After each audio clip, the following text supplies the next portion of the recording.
Y es una noche de verano de 2012. Tu familia ya se ha ido a dormir, pero tú te quedas jugando al Minecraft a oscuras en tu habitación. Todo es fácil y no tienes ninguna preocupación en tu cabeza.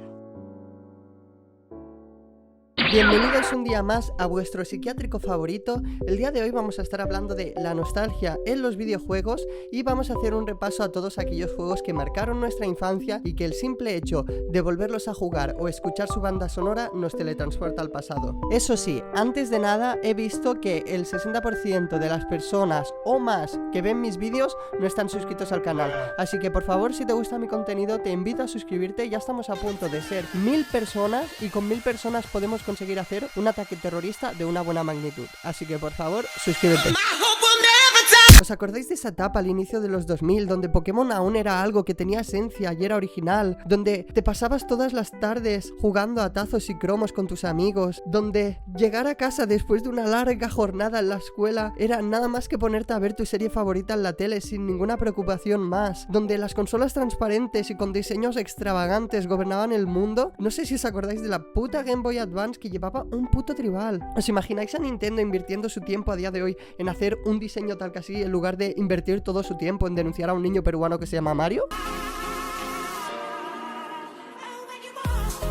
La nostalgia puede ser un sentimiento muy fuerte, ya que puede conseguir teletransportarnos a una época donde todo era mucho más sencillo y fácil, nuestra infancia. La infancia es una de las etapas y épocas de la vida más importante, ya que es donde nos empezamos a desarrollar como humanos, empezamos a elegir los gustos y aficiones que probablemente nos acompañen durante el resto de nuestras vidas, y el hecho de que juguemos a videojuegos durante esa etapa hará que en un futuro guardemos unos recuerdos muy bonitos de aquella época. Recuerdo que cuando era pequeño iba mucho a casa de mi primo a jugar a la Nintendo DS, a la Play 2 o incluso a la Super Nintendo que tenía su padre, pero concretamente tengo el recuerdo de que un vecino suyo le dejara el Resident Evil 4 y me acuerdo que siempre que iba a su casa o muchas veces como que intentábamos jugar al Resident Evil 4 y nada más poner el disco en la consola y que saltase el logo de Capcom y empezara la animación del juego con un aviso de este juego bla bla bla bla bla, no me acuerdo ni siquiera lo que ponía, pero éramos tan putísimamente cagados que nada más saltar ese aviso y la musiquita cerrábamos la Play 2 para poner otro puto juego. Ahora un gran porcentaje de la población se preocupa muchísimo y solo se lo pasa bien si es bueno jugando un juego. La gente que juega rankeds del LoL, del Valorant o jugadores del Fortnite, hay un gran porcentaje que solo se lo pasa bien si consigues ser bueno en ello tryhardeando en el juego. Y yo aún recuerdo una etapa donde jugar era mucho más sencillo y únicamente jugábamos con la intención de pasárnoslo bien. Me acuerdo de hecho también con mi primo jugar al GTA San Andreas de la Play 2 y no hacer ni una puta misión, no preocuparnos para nada de lo que iba la historia del juego, y nuestro divertimiento con ese juego era empezar a matar a toda la gente que pudiésemos robar coches y conseguir las 5 estrellas de la policía y durar el máximo tiempo vivos sin que nos mataran. También recuerdo que mi primo pequeño, el dueño de esa Play 2, cuando hacíamos eso, todos mis primos pues empezamos a matar a gente. En cambio él tardaba media hora en buscar un coche que le gustaba, se ponía a conducir como si las normas de tráfico importaran, únicamente para que no le matasen porque era muy malo. Otro de los puntos más importantes sobre los videojuegos y la nostalgia que pueden llegar a generar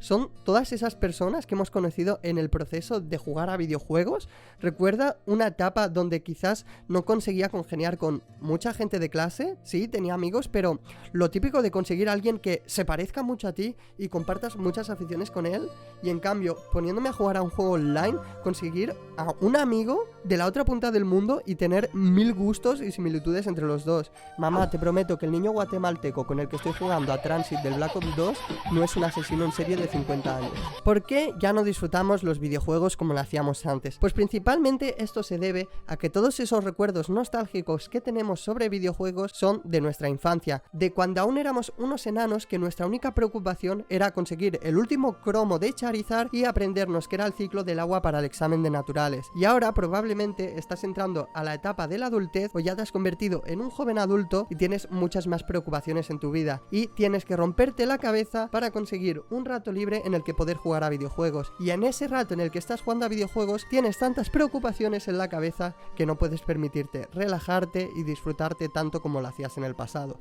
Lo siento mucho, calentito, pero del pasado, siento mucho aquella época donde tenías 10, 11 años y nuestra madre nos quitaba la Nintendo por habernos portado mal y nos quejábamos diciendo que cuando fuéramos mayores jugaríamos todo todo el tiempo que quisiéramos. Lo siento mucho. Aunque también hay otro factor mucho más importante que se escapa de nuestra propia persona, y es la evolución que ha tenido la industria de los videojuegos. La industria del videojuego aún es muy joven, pero cabe destacar que en estos últimos 20 años ha evolucionado un montón y a día de hoy no es para nada comparable a la industria del videojuego que había cuando éramos pequeños. Cuando éramos pequeños, la mayoría de los juegos que jugábamos nos aportaban unas mecánicas nuevas o una historia nueva. A día de hoy las desarrolladoras solo invierten su tiempo en copiar la fórmula de todos los juegos que les han funcionado anteriormente, invirtiendo en que al personaje principal se le vean los pelos de la nariz, en lugar de intentar buscar nuevas mecánicas o nuevos formatos que puedan despertar curiosidad en los jugadores. Así que no todo es nuestra culpa. Las desarrolladoras van a hacer lo que es más rentable, como hacen en la industria del cine y en la industria de la música. Aparte, a día de hoy tenemos otro dilema, y es toda la sobreexposición que tenemos gracias a internet, que en una parte es muy bueno porque podemos acceder a muchos videojuegos y encontrar algo que verdaderamente nos guste, pero esto también desarrolla al típico síndrome que tiene alguien que está viendo Netflix, que hay tanta cosa para elegir que al final no acabas eligiendo absolutamente nada. Ahora tenemos plataformas como el Game Pass de Xbox, tenemos Steam, que literalmente podemos encontrar cualquier juego tirado de precio y empezar a jugarlo, pero el hecho de tener tantos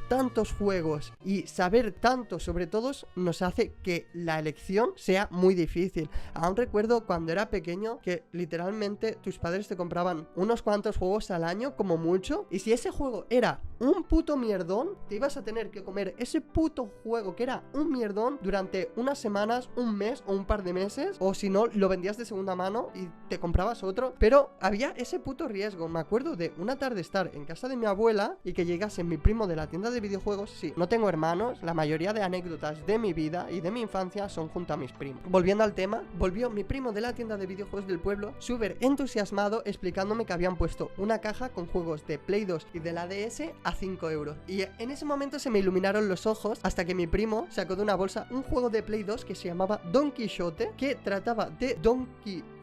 Era un juego del puto Don Quijote, que ya me dirás tú qué interés tiene un puto niño por Don Quijote, pero bueno, se lo perdona a mi primo. Lo peor de todo es que los gráficos eran horribles, la jugabilidad era tremendamente asquerosa. Me acuerdo que una de las primeras misiones que tenías que hacer en el juego era estar como en un granero o en un sitio abierto con gallinas e intentar meterlas en una jaula. Me acuerdo que nos frustramos tanto intentando meter unas gallinas en una jaula que ese juego no se volvió a tocar en la vida. Tenemos que dar gracias porque a día de hoy, gracias a internet, tenemos 1000 opciones para informarnos de un juego antes de comprarlo, pero antes, cuando yo era pequeño, y no es que sea demasiado viejo, pero la única opción que teníamos para saber de qué iba un poco el juego era ver los anuncios de la tele, comprarnos las revistas especializadas, que muchas veces habían chanchullos porque les pagaban promoción para que hablasen mejor de los juegos, o únicamente de lo que ponía en la carátula del juego. En definitiva, sé que he hablado un poco de todo y a la vez de nada en concreto, simplemente era un tema que quería exteriorizar, porque sí que muchas veces he sentido que